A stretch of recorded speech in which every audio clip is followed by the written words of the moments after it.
Assalamu alaikum wa rahmatullah. A yau insha Allah za mu nuna yadda ake yanka rafar riga da kuma hannu. Ku biyo mu domin ganin abin da bidiyon namu na yau kunsa.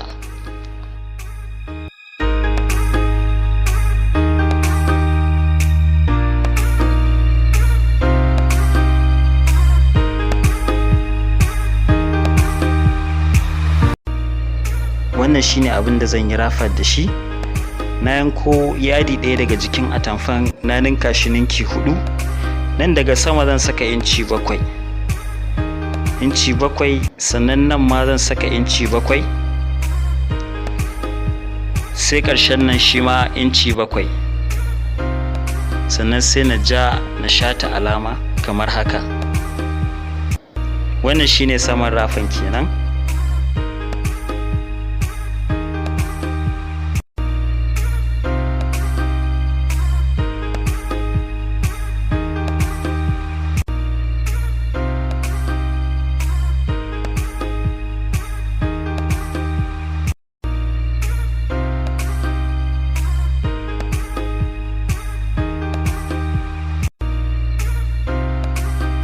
Sai kuma kasan shi ma zan saka inci 11.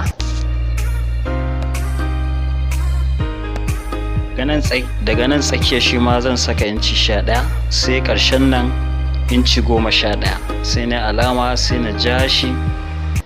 Wannan shine ƙasar rafa kamar yadda ake gani, inci 11 11 sai kuma 7 7 7.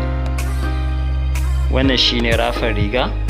Gashi zan ja shi, zan shata shi kamar haka.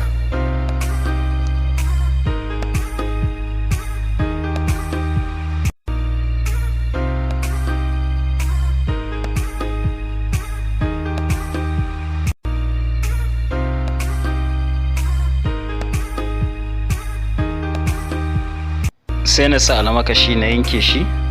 Amma nan saman da yanke sa inci 7, idan misali ana son tattara da yawa akwai buƙatar a ƙara shi daga 7 ɗin ya dawo 8 ko 7 da rabi. Adadin girman da aka sa na inci shine adadin tattarar da za a iya yi wa rigar.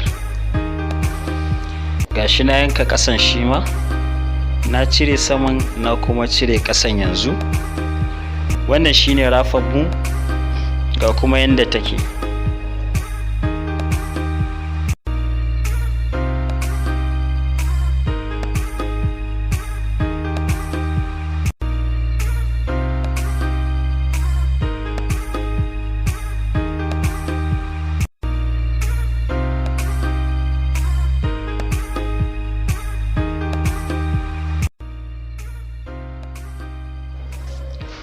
Wannan shine rafar rigar mu. Yanzu kuma za mu tafi mu ga yanayin yanda ake yanka hannu. Shi ma za mu yanka shi a yanzu.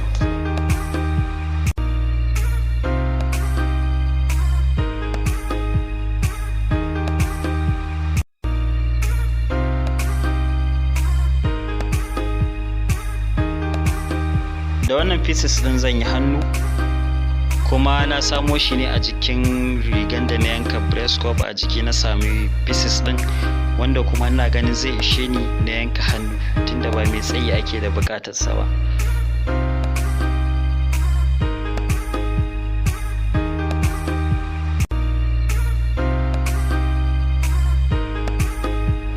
Daga nan na sa inci 8, na alama nan kuma inci 13. Zan jawo shi haka kamar yadda ake gani. Nan kuma shine saman hannun.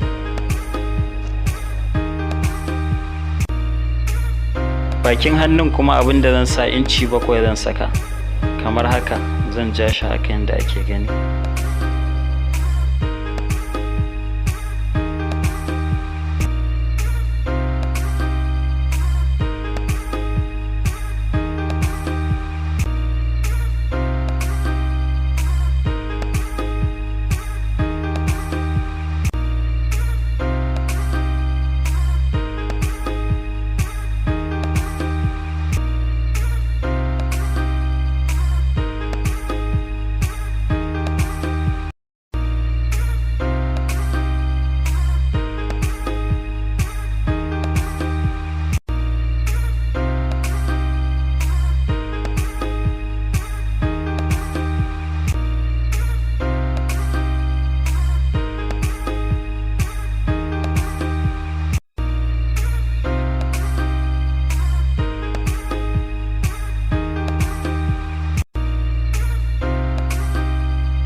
wannan shine hannun rigar mu.